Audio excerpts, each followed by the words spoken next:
À l'occasion de la 36e édition du Festival du cinéma européen à Lille, on a pu rencontrer Antoine Leclerc, étudiant, organisateur du festival et projectionniste à ses heures perdues. Il nous parle de son association, du festival et de ce métier caché dans l'ombre des projecteurs. Donc Prico, on est une association qui organisons la 36e édition du Festival du cinéma européen.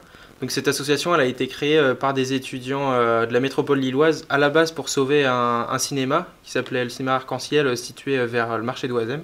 L'association peu à peu, après le cinéma qui malheureusement n'a pas été sauvé, a décidé d'organiser un festival donc, qui s'appelle aujourd'hui le Festival du cinéma européen. Cette dimension européenne elle est récente, elle a environ 10-15 ans. Et ce qui fait qu'aujourd'hui on organise cette 36e édition avec des cours qui viennent de 16 nationalités différentes. Donc de toute l'Europe, l'Europe au sens large, donc jusqu'à la Russie. Cette édition, cette année, elle va regrouper 10 séances dans 3 cinémas, l'UGC, le Majestic et l'Univers, où nous sommes aujourd'hui. Et donc sur une semaine, du 6 au 13 mars. Voilà, c'est ça, c'est ma première édition. Et donc je ferai partie aussi de l'édition prochaine, mais après mes études vont se poursuivre et donc je quitterai la métropole lilloise et je laisserai le soin à d'autres de s'occuper de l'association. En fait moi ce qui m'intéressait c'était le côté technique du projectionniste. Si on m'avait dit il y a un an ouais tu seras projectionniste dans un festival de cinéma, un peu jamais je l'aurais cru et j'aurais jamais pensé mais en fait faire ça de ma vie.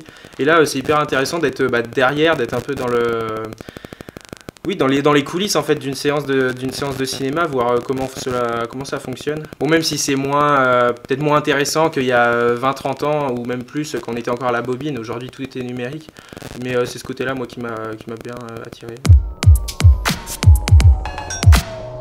Pendant les séances, non. En fait, tout le travail se fait en amont. Il faut monter les séances, les vérifier, parce qu'il faut savoir, étant donné qu'on projette des courts-métrages, chaque séance regroupe entre 5 et 10 courts-métrages. On les récupère à droite à gauche environ un mois avant le début du festival. Et après, il faut donc monter les séances, ajouter les sous-titres, car ils ne sont pas toujours intégrés dans les films. Donc c'est surtout en fait un travail en amont qui est à réaliser en tant que projectionniste. Parce que pendant le festival, on va s'occuper plutôt de la partie son, en vérifiant que le son est bien calibré selon chaque film.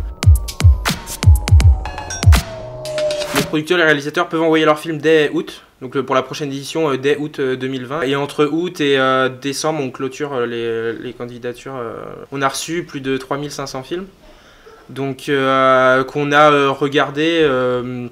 En fait, on a regardé pas tous en entier parce que des fois, au bout de 10-15 secondes, on voit que ça va pas être possible de le passer dans un cinéma. Et donc, on s'est partagé ces 3500 films afin de faire une première sélection, puis après une deuxième autour de 200-250 films, afin d'arriver ici à une sélection de 69 films, répartis entre la compétition officielle, donc en prise de vue réelle, et la compétition autre regard, avec une séance documentaire, expérimentale, une d'animation et une décalée.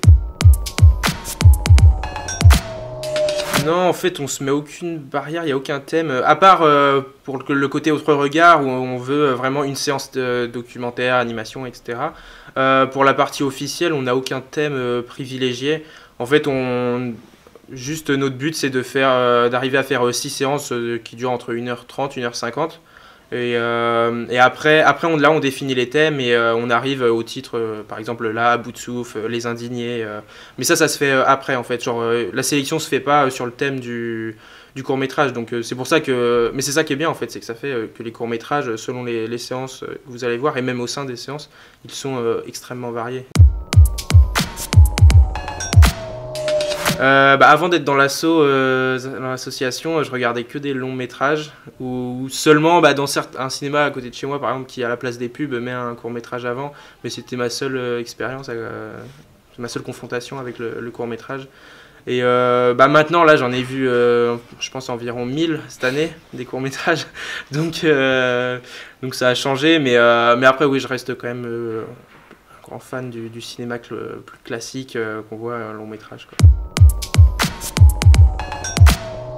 Je pense le mieux c'est qu'en fait entre 10 et 30 minutes, nous ça va jusqu'à 30 minutes, c'est les critères pour notre festival. On peut faire un vrai film en fait, c'est ça qui est intéressant quand on connaît pas trop, on se demande un peu en 10-15 minutes qu'est-ce qu'on peut faire.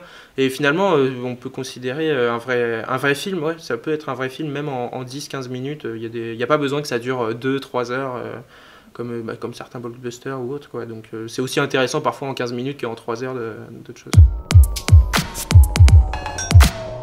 En fait, ce qui est difficile avec le court-métrage, c'est qu'il y a peu de moyens de le diffuser. Donc les boîtes de production vont être peu à même en fait, de financer des réalisateurs qui voudraient se lancer. Mais le court-métrage, pour la plupart, il est plus utilisé comme un tremplin. Par exemple, Les Misérables, qui a beaucoup marché récemment, il est issu d'un court-métrage qu'on avait passé dans la 34e édition du Festival du cinéma européen. Et donc le réalisateur, en passant par ce court-métrage, qui a été plutôt un succès, qui est passé dans la plupart des grands festivals de court-métrage en France, a pu après trouver des financements pour se lancer dans un long-métrage. Mais après, oui, c'est difficile de l'imaginer au cinéma, à part dans le cadre d'un festival, parce que on va pas aller payer 5, 6, 7 euros une place pour aller voir un film de 15 minutes, quoi. Ça se comprend commercialement, quoi. Je le vois malheureusement pas en dehors de ça, quoi.